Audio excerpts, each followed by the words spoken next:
Alright, on this roof today we're installing what's called a double lock mechanical standing seam panel. This is a very low slope roof. It's gonna have a lot of snow sitting on it. So the way these panels install is the one panel has this shape here, kind of hard to see, and the other panel goes over top of it. And this machine right here,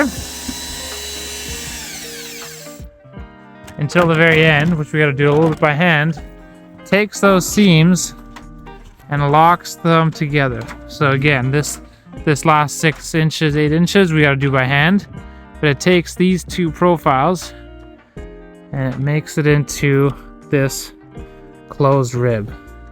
The chance of water getting up this and under the panel is next to zero.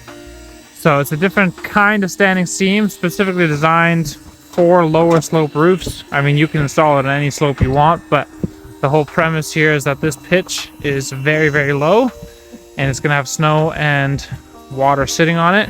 We want to make sure that it's fully locked together.